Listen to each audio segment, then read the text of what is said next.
When a beer company has a bad quarter, shouldn't we all do our part to help them out? Grab a cold one. Investor Beat starts now.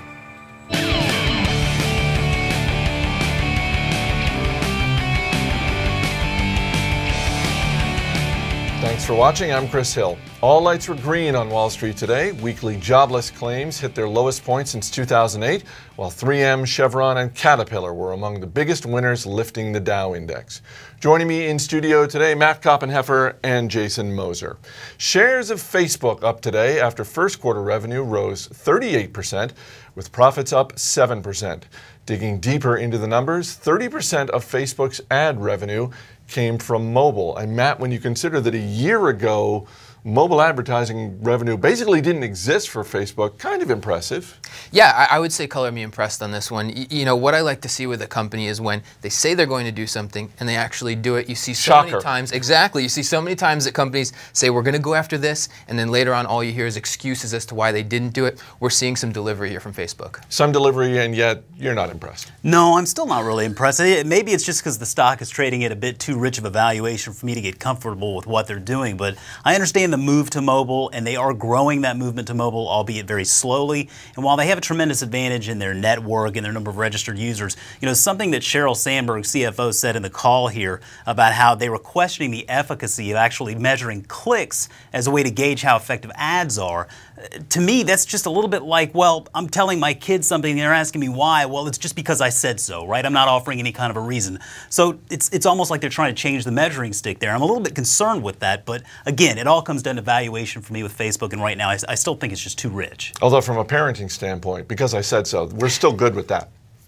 I have no problem with that. Okay. Sticking with social media for a second, Yelp up big today on their latest results. Clearly someone's making money when it comes to online advertising.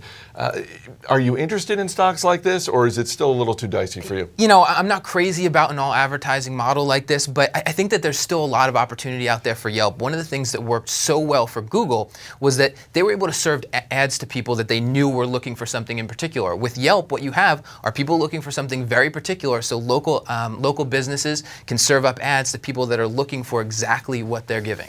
When it comes to Facebook stock, it's still trading below the IPO. You're not going anywhere near it, are you? Not right now. I tell you, the one thing that could get me to go near it actually is the big bet that they're making with Facebook Home. And while I understand they're really just trying to promote engagement there, I think that's really going to be the bottom line result that we're going to look for over the next year, maybe 2 years, is how is that Facebook Home really creating engagement? If it is, I think the sky's the limit. If it doesn't, they're going to have a big problem. All right, let's get to some of the day's movers and shakers. First quarter revenue for Boston Beer Company rose 20%, but shares down after profits came in lower than expected. The stock's had a good run over the last year or so. Is this one of those times to, buy on the dip? I actually do think it is one of those times. I tell you, I think your intro into this was a great idea. I'm going to buy a six-pack on the way home to try and help them out. But I tell you, they're just getting hit by production costs more than anything. The hops and the barley and everything it costs to make beer, those production costs are going up. They're growing their top-line revenue very nicely, and the depletions, which is essentially how the beer gets from the distributors all the way to the end users, are setting records. But again, it comes down to costs, and that's where they're getting hit right now.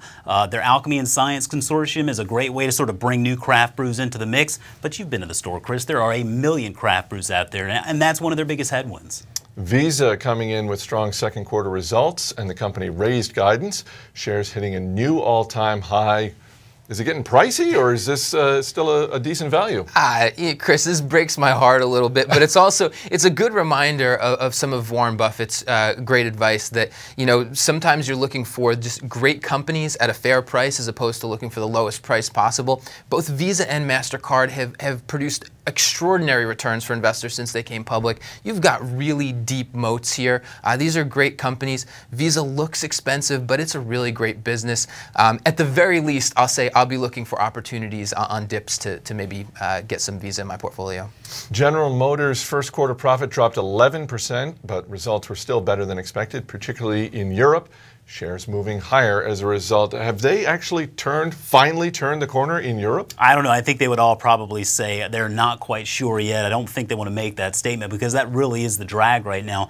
Europe's difficult. They're doing okay in North America. China's really on fire. But when you look at Europe, for GM, it's about 16% of sales. For Ford, it's about 20%. And so that's the big story right now, the losses they're incurring in Europe. You know, when I look at both of these companies longer term, I still think Ford puts out a more compelling line of cars. And I'm more impressed with the culture, I think, that Alan Mulally has developed at Ford. So when I look at GM, especially now at a 52-week high, I would avoid that stock. If I'm looking for a car maker, I'm going with Ford.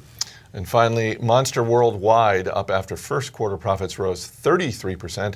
The online job site reiterated that it is in discussions to potentially sell the company. Is that really the main reason to buy this stock, or is there an underlying business there that people should think is attractive? You're implying that there's a reason to buy this stock. So, you know, we've got two things here. Profits are up.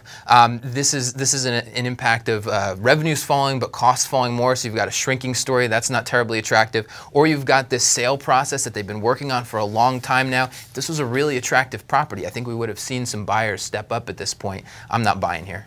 All right, that's going to do it for Thursday. Let's look ahead to the rest of the week. Jason, what's the stock you've got on your radar? Trex. It's a relatively new company, but they're announcing earnings tomorrow. And these guys make composite decks and fences for housing. And so really, it's a great gauge to sort of see how they view the housing market for the coming years. Be looking for that in the call, paying attention to gross margin to see how costs are affecting them. And, you know, I'm actually kind of thinking about maybe putting a new deck on the house, so this might give me some ideas. That's where the beer will come in handy when you're taking a little break from working. It's like an ultimate combo right there. You can't go wrong. All right, Matt, what about you? ING US just went public. So this is ING's direct online business was sold off to Capital One, made a lot of people very sad. This is a business that's it's got retirement account, boring stuff like account management, life insurance. I'm going to be watching this over the next week. I think a lot of people overlooked this. This was a huge IPO. This is kind of an interesting, if boring, company. I think people are going to continue to overlook this, and maybe this is a buying opportunity. Okay. For Jason Moser and Matt Koppenheffer, I'm Chris Hill. Thanks for watching. We'll see you next time.